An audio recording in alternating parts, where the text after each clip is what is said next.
हमारे चैनल को सब्सक्राइब करें और बेल आइकन दबाएं।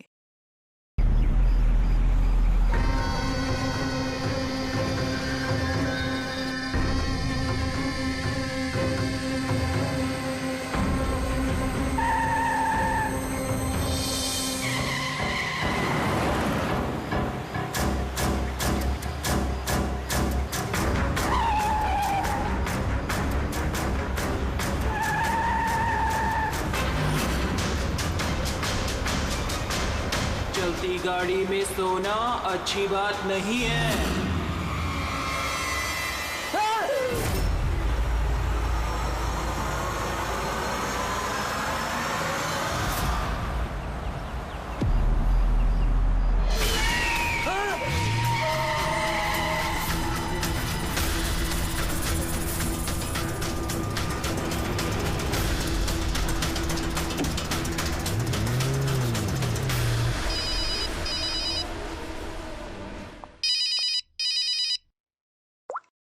हाँ Vineet. Leela help me, Leela please help me Leela. क्या हो गया विनीत, तुम इतनी टेंशन में क्यों लग रहे हो?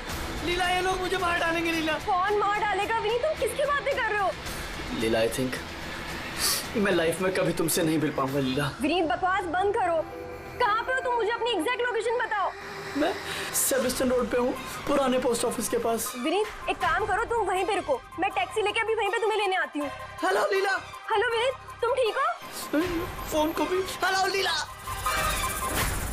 कि फोन को भी अभी कटना था।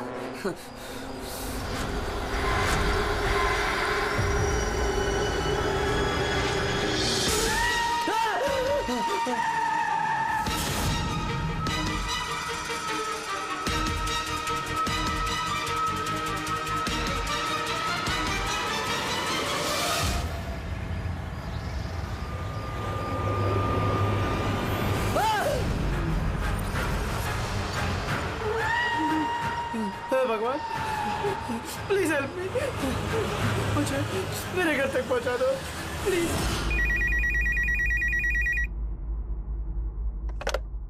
Hello, CID bureau. Hello ma'am, ma'am please मेरी मदद कीजिए। मैम मेरे पति इस वक्त बहुत बड़ी मुसीबत में है। क्या सर, क्या हुआ आपके पति को? मैम उनकी जान खतरे में है, कोई उन्हें मारना चाहता है। मैम प्लीज उन्हें बचा लीजिए प्लीज। क्या वो इस वक्त आपके साथ है? नहीं मैम, मैम वो इस वक्त अपनी गाड़ी में है। वो सेबेस्टियन रोड के पास जो पुराने वाला पोस्ट ऑफिस है वहाँ पे है। अच्छा सुनिए मैम, देखिए हमारे 2 ऑफिसर्स उसी एरिया में हैं। आप हमें आपकी गाड़ी का डिटेल दीजिए। वाइट बैक्स्टर है और गाड़ी का नंबर है 2536। मैम आप उन्हें बचा तो लेंगे ना? आप फिक्र मत कीजिए, आपके पति को कुछ नहीं होगा। ओके पूर्वी, अभिजीत को फोन करो, उसे गाड़ी की डिटेल्स दे दो और उससे बोलो कि अर्जेंट है।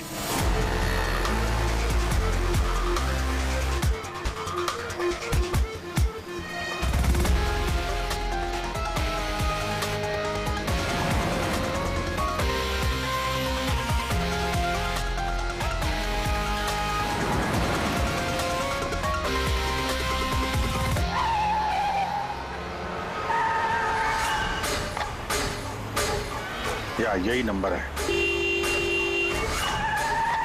ये गाड़ी ऐसे क्यों चला रहा है?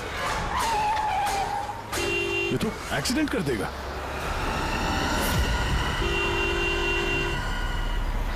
मुझे माफ कर दो, मुझे माफ कर दो, मैं मरना नहीं चाहता, मुझे माफ कर दो।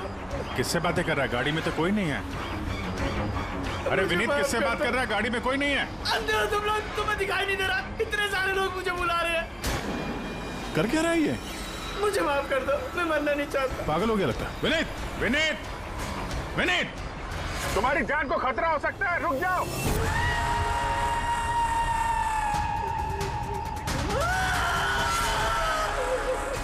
अंकल मेरे साथ खेलो ना, बहुत मजा आएगा। विनीत गाड़ी रोको, साइड में लगाओ।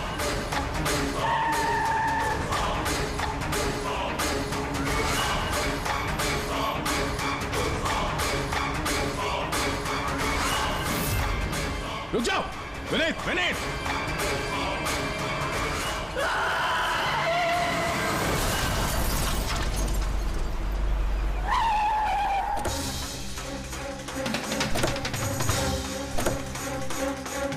विनीत?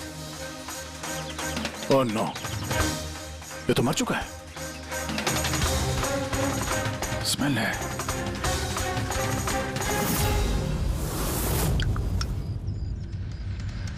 शराब पी के गाड़ी चला रहा था, लेकिन ये गाड़ी में बात कैसे कर रहा था? शराब के नशे में बड़बड़ा रहा होगा। शराब पी के तो यही होता है, एक्सीडेंट। आपने तो मुझसे वादा किया था ना कि विनीत को कुछ नहीं होगा, तो फिर क्या हो गया? देखिए मैडम, अगर उनकी जान को किसी और से खतरा होता तो हम उन्हें जरूर बचा लेते, लेकिन वो तो खुद ही शराब पी के गाड़ी चला रहे थे।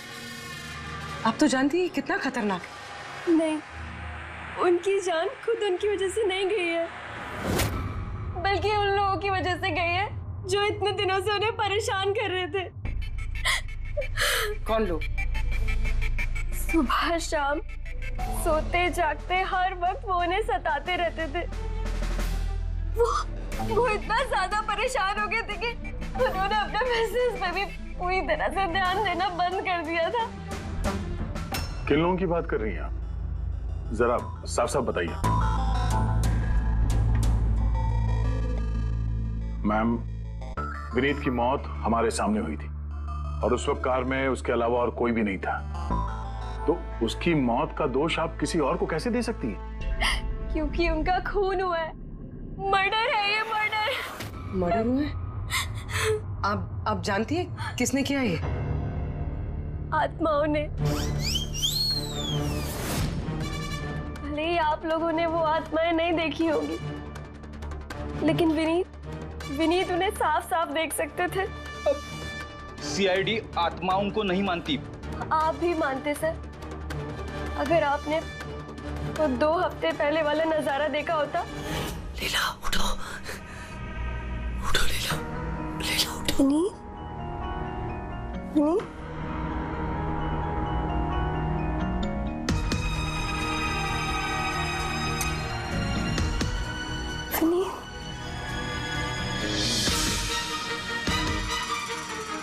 विनीत, लीला, क्या हुआ विनीत? वहाँ देखो, कबर्ड के ऊपर।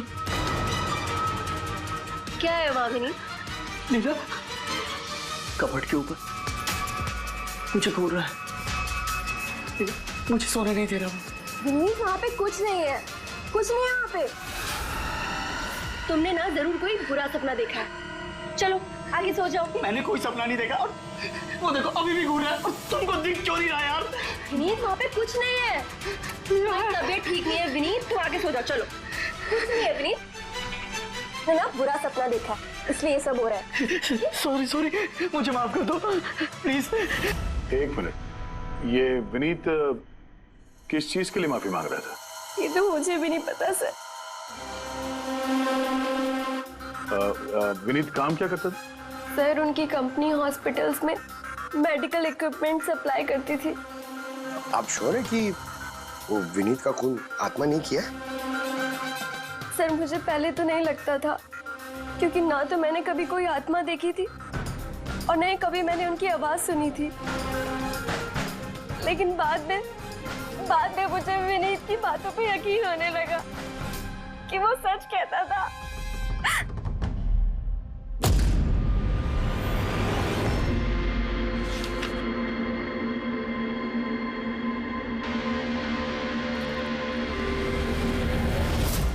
हाँ बॉस, इसकी मौत की एक ही वजह नजर आ रही है, इसके सर पर लगी हुई है चोट जो इसे एक्सीडेंट के दौरान लगी। पक्का डॉक्टर साहब, कोई और वजह नहीं?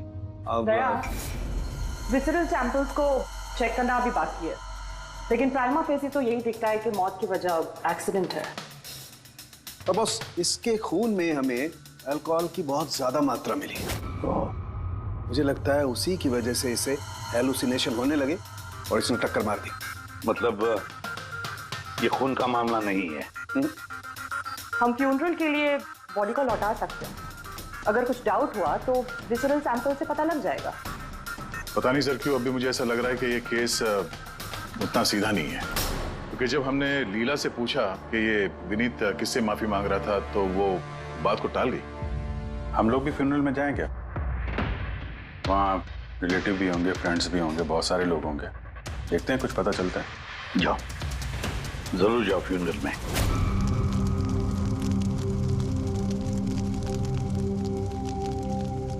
अच्छा हुआ मर गया। ऐसे गलत लोगों के साथ ऐसा ही होना चाहिए। तुमने बिल्कुल ठीक कहा, इसकी मौत इससे बदतर होनी चाहिए थी। बस अब उस दिन का इंतजार है जब उन दोनों की भी चिता जलते हुए देखूंगा। उस दिन तुम सबको बहुत बड़ी पार्टी दूंगा मैं।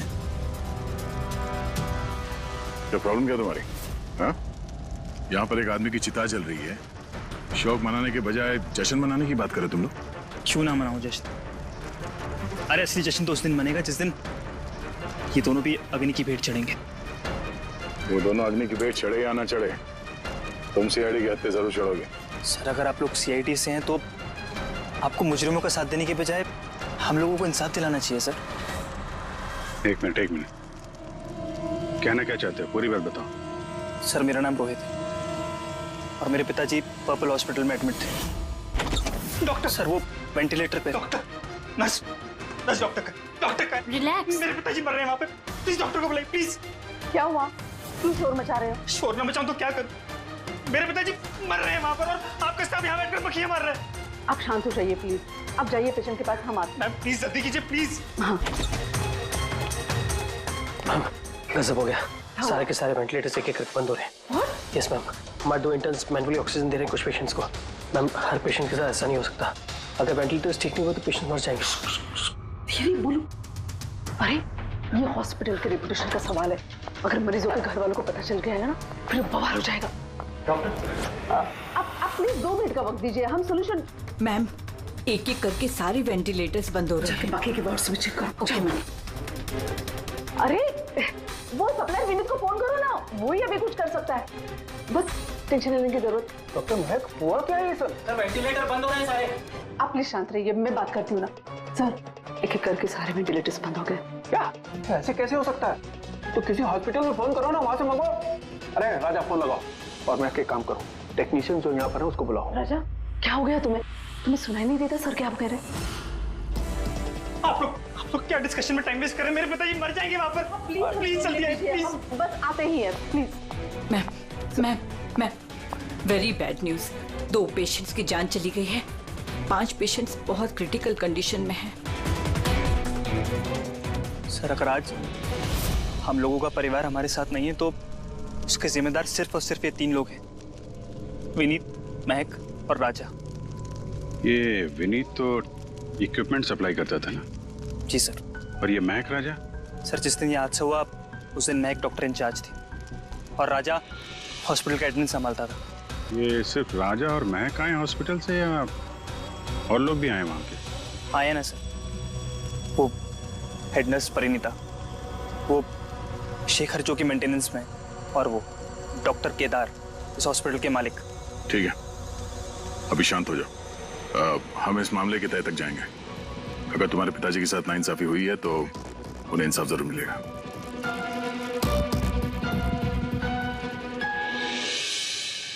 समझ में आया कि ये विनीत माफी क्यों मांग रहा था। मुझे माफ कर दो, मैं मरना नहीं चाहता, मुझे माफ कर दो। और ये भी समझ में आ रहा है कि विनीत की मौत से इतने लोग खुश क्यों हैं। यानी विनीत की मौत का जिम्मेदार कोई भी हो सकता है।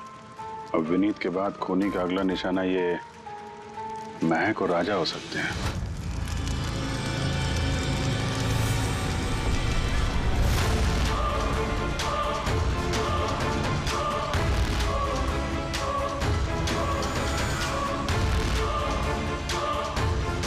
मुझे माफ कर दो। तुमने मुझे क्यों मरने दिया? मेरा पीछा मत करो।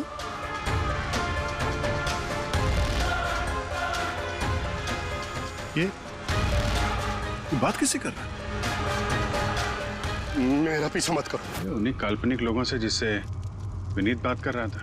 शायद ही तुम मुझे बचा सकती थी। क्यों मरने दिया मुझे? तुम भी मरने के लिए तैयार हो जाओ। और ये महक भी सहमी से लग रही है। छोड़ो, छोड़ो मुझे, छोड़ो मुझे, आग में मत खींचो। कोई गलती नहीं है। छोड़ो, छोड़ो, छोड़ो, छोड़ो मुझे, छोड़ो, छोड़ो, मत खींचो मुझे आग में, छोड़ो। क्या कर रहे हो? इधर आओ। क्या कर रहे हो यार? हैं? मैं बस परेशान हूँ, इसमें आप लोग क्या कर सकते हैं? मुझे खुद ही निपटना होगा अपनी परेशानी से। आप इधर आओ, थोड़ा दूर हट जाओ इधर से। तो बहुत सारे लोग हैं जो विनीत की मौत की खबर सुनकर खुश हो गए हैं। हाँ सर, और अब वो महक और राजा की मौत की खबर सुनना चाहते हैं। राजा और महक, इनका बर्ताव भी कुछ नॉर्मल नहीं लग रहा था सर। काफी डरे डरे से लग रहे थे, विनीत की तरह। सर, विसरल सैंपल्स की रिपोर्ट आ गई है। ग्रेट। कोई गड़बड़ है? हाँ, एक आम इंसान का खून जितना लाल होता है, विनीत का खून उससे बहुत ज्यादा लाल था। तो अब समझ में आया कि विनीत को आत्माएं क्यों नजर आ रही थी। क्यों सर? पूर्वी, जब इंसान का खून जरूरत से ज्यादा लाल हो तो इसका मतलब ये होता है कि वो इंसान बहुत ज्यादा लंबे समय तक कार्बन कंपाउंड के संपर्क में रहा, और इस कार्बन कंपाउंड की वजह से ही उसे हेलुसिनेशन आते हैं, जबरदस्त किस्म के। तो मतलब किसी ने जानबूझकर विनीत को इस कार्बन कंपाउंड के संपर्क में लाया हो, जिसकी वजह से विनीत की दिमागी हालत खराब हो गई, जो उसकी मौत का कारण भी बन गई। सर, खूनी को ये कार्बन कंपाउंड मिला कहां से होगा? हमारे आसपास हर जगह कार्बन कंपाउंड फैला हुआ है।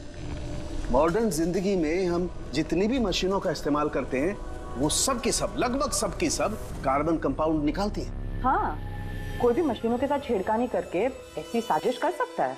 तो कार में बैठने के ठीक पहले विनीत ऐसे किसी केमिकल के संपर्क में आया होगा, इसकी वजह से उसे ये हेलुसिनेशन वगैरह हो रहे थे। बिल्कुल बॉस, गाड़ी के एग्जॉस्ट सिस्टम को चेक करना चाहिए, गड़बड़ वही हुई है।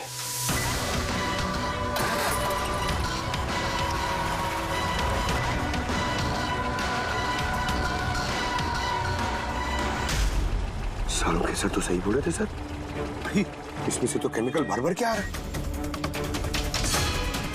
एक बात तो पक्की है पंकज, आत्मा कोई नहीं थी। हाँ सर, इसका मतलब अब खूनी के निशाने पे दो लोग हैं, राजा और महक।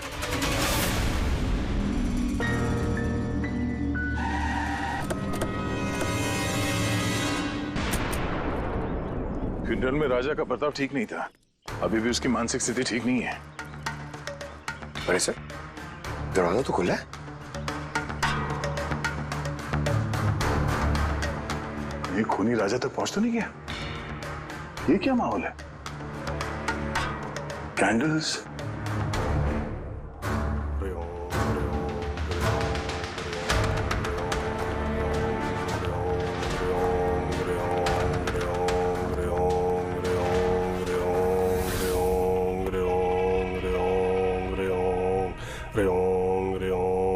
राजा,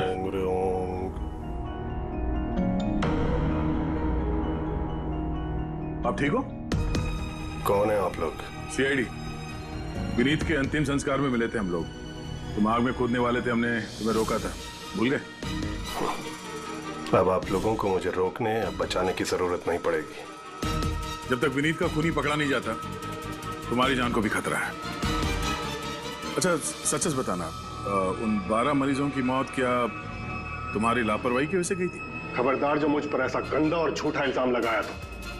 मैं निर्दोष हूं और कोई नहीं मरा मेरी वजह से। शांत शांत। राजा बड़ी मुश्किल से शांत हुआ है, इसे गुस्सा मत दिलाइए। आपकी तारीफ? श्लोक नाम है मेरा। मैं राजा की इस बुरे वक्त से बाहर निकलने में मदद कर रहा हूं। ओह, तो आप साइकियाट्रिस्ट हैं? साइकियाट्रिस्ट नहीं, साइकिक, मीडियम। इस दुनिया और दूसरी दुनिया के बीच एक पुल समझ लो। दूसरी दुनिया? दूसरी कौन सी दुनिया? वही आत्माओं वाली दुनिया। वैसे हम भी एक पुल है, मुजरिमों की दुनिया से लेके जेल के अंदर सलाखों के पीछे तक पहुंचाने का पुल। पर सर, आप मुझे सलाखों के पीछे क्यों डालना चाह रहे हैं? मैं तो राजा की आत्माओं से बचाने में मदद कर रहा हूँ। राजा को आत्माओं से नहीं, केमिकल पॉइजनिंग से बचाने की जरूरत है। और बंद करो अपना ये ढोंग, समझे? सर, वो कहाँ इशारा करे? उस बूढ़े आदमी की तरफ जो एसी के पास खड़ा हुआ है। किसकी बात कर रहे हैं? मुझे तो कोई भी नहीं दिख रहा। मुझे भी नहीं दिख रहा है। मानो या ना मानो, इस कमरे के अंदर कोई शक्तिशाली आत्मा है जो राजा को नुकसान पहुंचाना चाहती है। अभी पता चल जाएगा।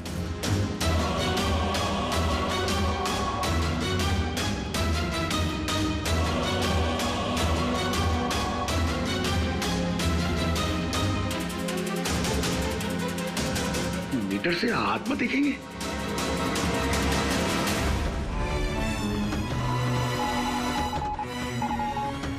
देखा, वो आत्मा एसी के पास ही है। मेरी ईएमएफ मशीन झूठ नहीं बोल सकती।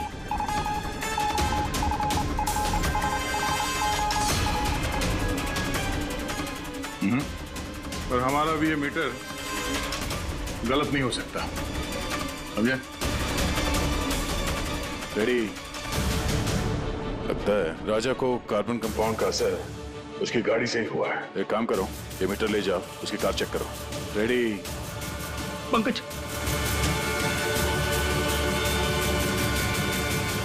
बताओ महक, विनीत के फ्यूनरल पे क्या देखा तुम? मैंने किसी को नहीं देखा, कुछ भी नहीं देखा। झूठ मत बोलो। अगर कुछ नहीं देखा तो वहां से डर के भागे क्यों? मैं झूठ नहीं बोल रही हूँ, मैंने सच में किसी को नहीं देखा। अच्छा, अस्पताल में जो 12 मौतें हुई थी, क्या वो तुम्हारी लापरवाही की वजह से हुई थी? मेरी लापरवाही की वजह से? देखिए, मुझसे जो कुछ बन पड़ता है मैंने सब कुछ किया। मैंने डॉक्टर केदार से भी बात की, लेकिन उन्होंने कुछ एक्शन लिया ही नहीं, तो मैं और क्या करती? अच्छा, तो फिर इसमें डॉक्टर केदार की गलती है? उनसे भी ज्यादा गलती है उस राजा की। उसे चेक कर लेना चाहिए था कि वेंटिलेटर्स ठीक से काम कर रहे हैं या नहीं, उनके वक्त रहते सर्विसिंग हो रही है या नहीं। तो फिर राजा दोषी है? राजा और विनीत दोनों। विनीत को भी हमें वेंटिलेटर सप्लाई करने से पहले देख लेना चाहिए था कि वो कहीं खराब तो नहीं है। आखिर कितनी जानें टिकी थी उस वेंटिलेटर्स पे? लगता है राजा और विनीत के लिए तुम्हारे अंदर काफी कड़वाहट है। विनीत की मौत से तो बहुत खुश होगी तुम। ये कैसी बातें कर रही है आप? बिल्कुल भी नहीं। मैं एक डॉक्टर हूँ और मेरा काम पेशेंट्स की जान बचाना है। किसी की मौत से मैं कैसे खुश हो सकती हूँ?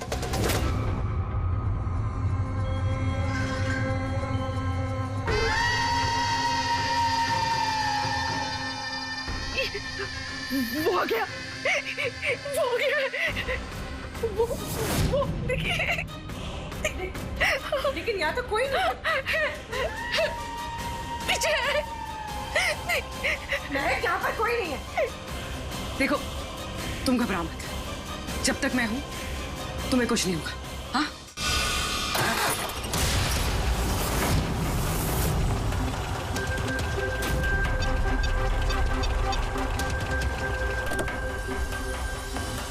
कार के एसी में तो कार्बन कंपाउंड नहीं है। घर के अंदर देखिए, चलो।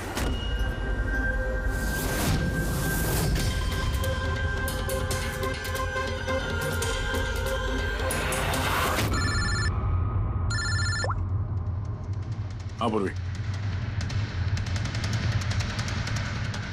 महक के घर पे कोई केमिकल नहीं मिला? ठीक है, जब तक वो खूनी पकड़ा नहीं जाता तुम उसके साथ ही रहो, ठीक है? सर, हाँ? कार्बन कंपाउंड यहाँ पे भी नहीं है। कहीं कोई केमिकल नहीं मिलेगा। विज्ञान की दुनिया और केमिकल की दुनिया के अलावा भी कोई दूसरी दुनिया है, मानो या ना मानो। चुप, वो बंद। और जब तक बोलने को नहीं कहा जाए मुंह खोलना नहीं। राजा जी, आपको डरने की कोई जरूरत नहीं है। हम लोग हैं यहाँ पर। जब तक वो खूनी पकड़ा नहीं जाता सीआईडी आपके साथ ही रहेगी। मुझे सीआईडी की जरूरत नहीं है, ये है ना मेरी सुरक्षा करने के लिए। यार ये कैसे हो सकता है? ना राजा के घर में केमिकल मिला, ना महक के घर में केमिकल मिला, कैसे हो सकता है? सर हमने राजा के घर को अच्छी तरह से चेक किया, एक एक कोना देखा, गाड़ी भी चेक की, कहीं कुछ नहीं मिला। हाँ मगर दया, अगर कोई केमिकल का इस्तेमाल ही नहीं हुआ है तो फिर राजा और महक को हेलुसिनेशन हुए कैसे? कोई तो वजह होनी चाहिए। और सर जिस तरीके से विनीत के कार के एसी में केमिकल का इस्तेमाल किया गया है, ये किसी नौसिखिया का काम नहीं लगता है, तो कोई एक्सपर्ट। एक काम करते हैं, बनने वालों के घरों में देखो, शायद कोई ऐसा आदमी हो जो केमिकल्स के बारे में अच्छी जानकारी रखता हो, कोई केमिकल्स में एक्सपर्ट। और हाँ, हॉस्पिटल के उस स्टाफ को बुलाओ, चीफ नर्स जो है ना, हेड नर्स परिणीता, फिर हेड टेक्नीशियन शेखर और मालिक केदार, तीनों को बुलाओ। सर देखते हैं।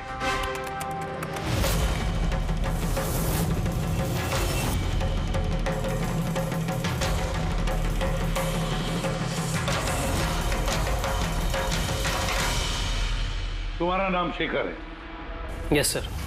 हॉस्पिटल के हेड मैकेनिक, मेन टेक्नीशियन, मतलब हॉस्पिटल में जब भी किसी मशीनरी में प्रॉब्लम्स आ जाते तो पहले तुम्हें पता चलता है? जी हाँ सर। तो हॉस्पिटल के वेंटिलेटर्स खराब हो गए थे, ये तुम्हें पता नहीं था? सर पहले से पता था। तो फिर किया कुछ नहीं क्यों? बताया क्यों नहीं किसे? हाँ सर इसमें मेरी कोई गलती नहीं है। तो फिर किसकी गलती? सर मैंने महक को पहले से ही बता दिया था वेंटिलेटर्स के बारे में, कि वेंटिलेटर्स में प्रॉब्लम हो रही है और वो कभी भी खराब हो सकते हैं। तो ये वेंटिलेटर्स बंद होने से पहले तुमने बताया था? यस सर, 1 वीक पहले। मैम मैंने आपको एक नोटिस भेजा था, वार्ड 3 के वेंटिलेटर्स ठीक तरह से काम नहीं कर रहे हैं। ओह मैंने वो तुम्हारा लेटर पढ़ लिया था शेखर, तुम टेंशन मत लेना, मैं कुछ करती हूँ। बट मैम मामला थोड़ा अर्जेंट है। हाँ हाँ मुझे पता है। डॉक्टर महक। यस मैम, आपको अकाउंट्स डिपार्टमेंट में इमीडिएटली बुलाया है। हाँ ओके चलो। Okay ma'am. Don't worry Shekhar, मैं कुछ ना कुछ करूँगी पक्का। बट सर उन्होंने मेरी बात को सीरियसली लिया ही नहीं। हाँ महक ने वेंटिलेटर्स खराब होने पर पेशेंट्स को बहुत बचाने की कोशिश की, मगर राजा सर इतने घबरा गए कि कुछ कर ही नहीं पाए। शेखर जी, तुम कितना सच बोल रहे हो, कितना झूठ, ये तो हम पता लगा ही लेंगे। सर महक की कोई गलती नहीं है, उसने मुझे वेंटिलेटर्स खराब होने के बारे में पहले ही बता दिया था। लेकिन आपने क्या किया?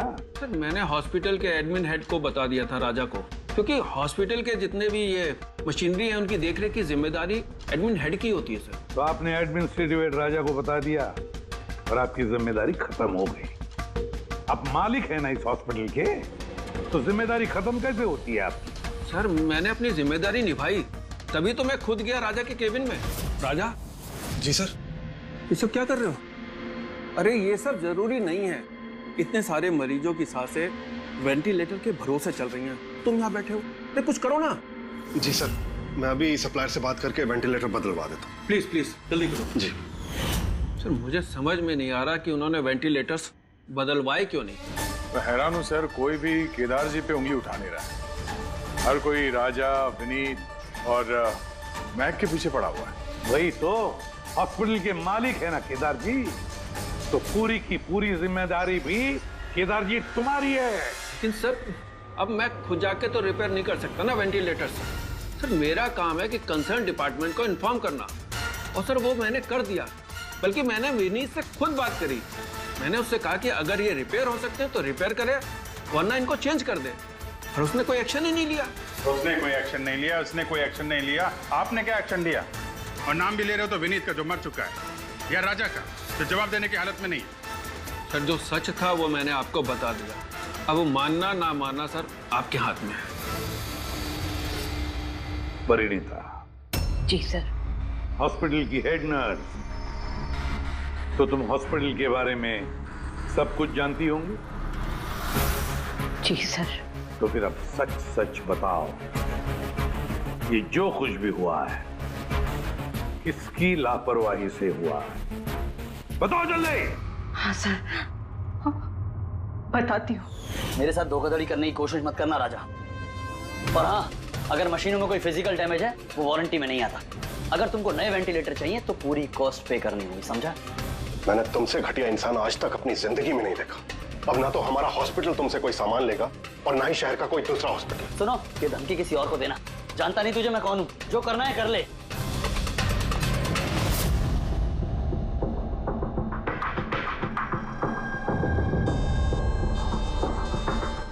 ये जो कुछ भी हुआ है इस राजा और विनीत के झगड़े की वजह से हुआ है। दोनों की झगड़े की वजह से सर इतने लोगों की जान चली गई। राजा को नए वेंटिलेटर का इंतजाम तुरंत करना चाहिए था। सर इन मरीजों के परिवार वालों में से 3 लोग ऐसे हैं जिन्होंने केमिकल इंजीनियरिंग की है। अच्छा 3 लोग? तो फिर उनकी कुंडली निकालो, देखते हैं।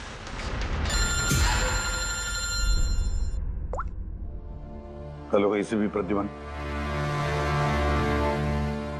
बहुत ठीक है, हम अभी पहुंचते हैं। क्या हो सर? राजा की मौत हो गई।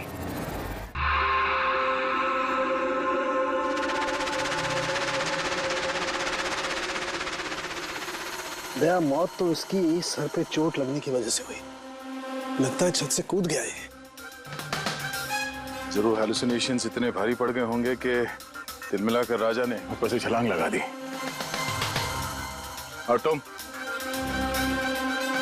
ख्याल रखने वाले थे ना इसका? ये ख्याल रखा तुमने? हाँ?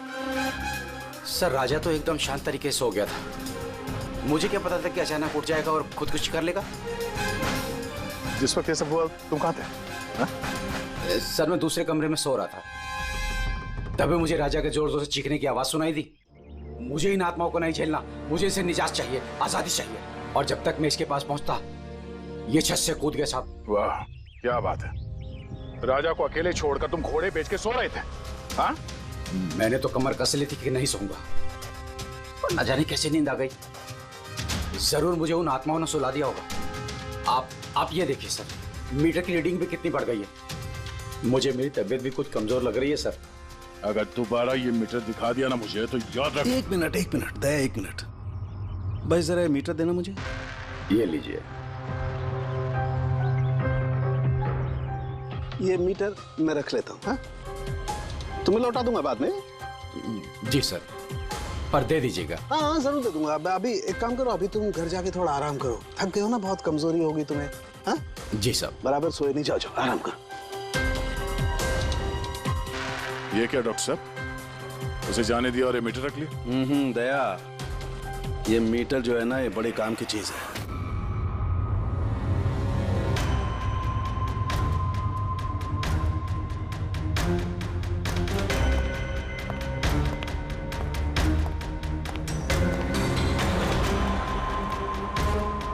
इस रूम में चेक करता हूं। हाँ सर। नहीं, ऊपर चलते हैं।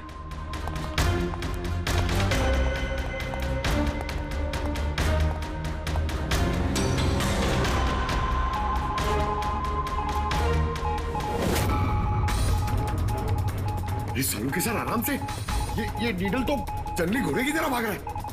माय गॉड, हम यहाँ पर ऐसे नहीं खड़े रह सकते दया, हमें प्रोटेक्टिव गियर्स पहनने पड़ेंगे। Protective gears? वो किस लिए सर? अरे अपनी सुरक्षा के लिए।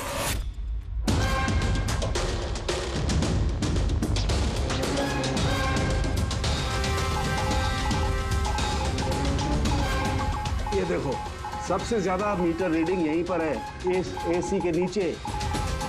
मतलब सर वो पंकज खबरदार जो आत्मा का नाम भी लिया तो। सर ये मीटर किस तरह इशारा कर रहा है? बताता हूँ बाहर चलो।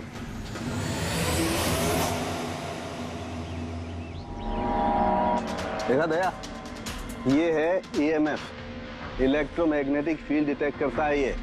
इलेक्ट्रोमैग्नेटिक फील्ड्स, ये तो आजकल सभी इलेक्ट्रॉनिक अप्लायंसेस में होता है सर, टीवी, फ्रिज, एसी में। बिल्कुल दया, लेकिन उन अप्लायंसेस का EMF हिडन होता है, छिपा हुआ होता है, ताकि लोगों पर बुरा असर ना हो।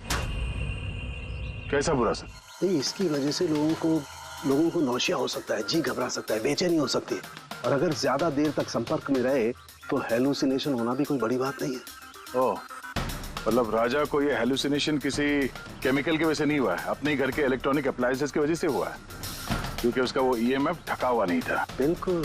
इसका मतलब है सर किसी ने ये जानबूझ के छेड़छाड़ की है इसमें। हो सकता है। वैसे ही राजा को अंदर से पछतावा महसूस हो रहा था। दुखी था बेचारा कि वो मरीजों को बचा नहीं पाया, इसीलिए हेलुसिनेशन उसे पछतावे के रूप में दिखाई देने लगे। शायद इसी पछतावे की वजह से इस विनीत की भी मौत हो गई। बिल्कुल। और वो अशोक, उससे भी कमजोरी इसीलिए महसूस हो रही थी क्योंकि वो भी काफी देर तक इस ईएमएफ के संपर्क में था। यहाँ पे वो कार्बन कंपाउंड नहीं मिला घर में। मिलेंगे कैसे थे? क्योंकि यहाँ तो ईएमएफ का इस्तेमाल हो रहा था और सबसे ज्यादा रीडिंग मुझे बेडरूम के एसी में मिली। इसका मतलब बेडरूम के एसी में छेड़छाड़ हुई। फिर तो उस महक के घर में भी ईएमएफ। ओह नो, हमें तुरंत पूरी को इन्फॉर्म करना होगा।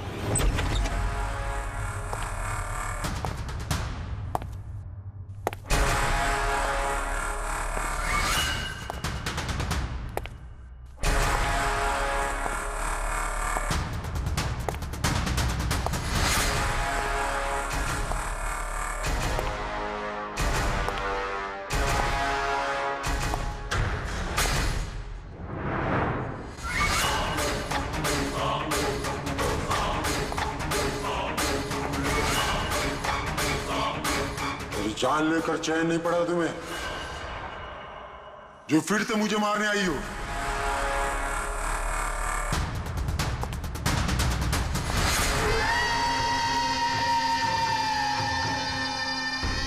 तुम? मैंने तुम्हें सेल्फ डिफेंस में मारा था और वैसे भी तुम एक मुजरिम हो। क्या मुजरिम के घर परिवार नहीं होते? तुम्हारी वजह से मेरी बेटी अनाथ हो गई और ये खून देख रही हो, सब तुम्हारी वजह से। आज मैं तुम्हें नहीं छोड़ूंगा। देखो मेरे पास मत आना, मैं मार दूंगा। आज मैं तुम्हें नहीं छोड़ूंगा। मेरे पास मत आना, मैं कहती हूँ मार दूंगी। मैं कहती हूँ मेरे पास मत आना, मार दूंगी। क्या कर रही तुम? छोड़ो से। सब आदमी क्या? सर यहाँ पे सर हो कैसे? ये मुझे मारना चाहती है। पहले यहाँ से बाहर निकली, जल्दी आउट ऑफ हियर प्लीज, जल्दी फास्ट। ये हैं वो 3 लोग जिनका संबंध केमिकल इंजीनियरिंग से है। सुहास, दीपक और किशोर।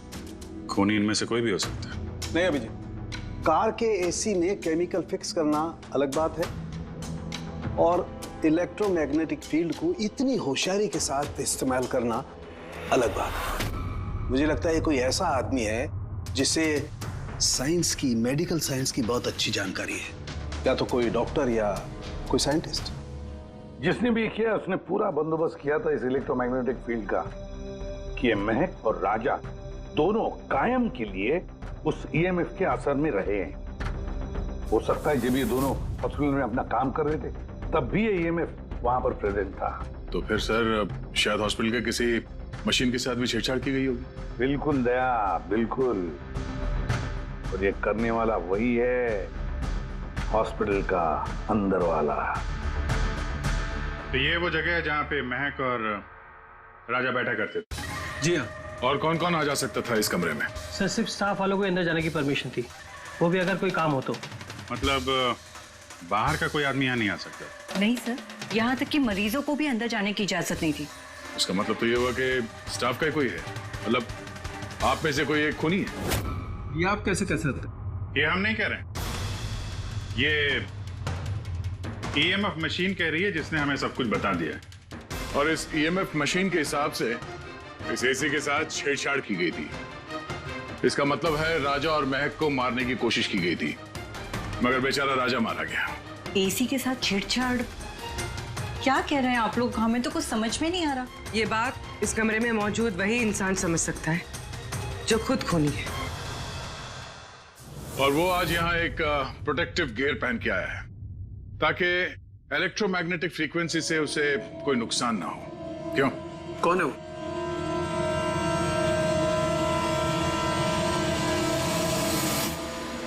क्यों?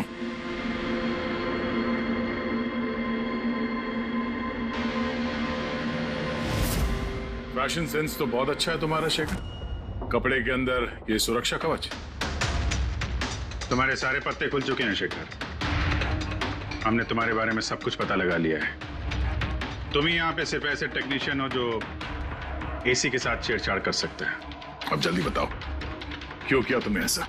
हाँ, मैंने किया ये सब। और क्या गलत किया अगर मैंने महक, विनीत और राजा पे इल्जाम लगाया तो? इन लोगों की वजह से 12 मरीजों की मौत हुई जो मुझसे देखा नहीं गया।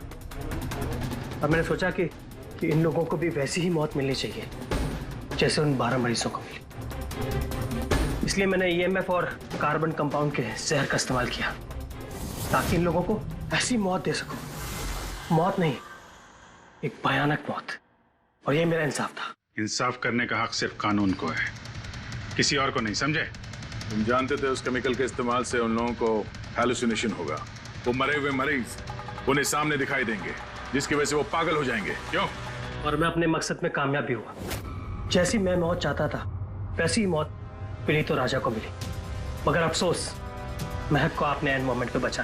कामयाब तो तुम तब होते जब बिना कोई जुर्म किए उन्हें उनके अंजाम तक पहुंचाते। क्या फर्क रह गया तुम में और उन दोनों में? अब तुम भी एक हत्यारे हो। तुम्हें क्या सजा मिलेगी इसका फैसला तो अब अदालत ही करेगी। For more updates, subscribe to our channel, click the show links and enjoy watching the videos.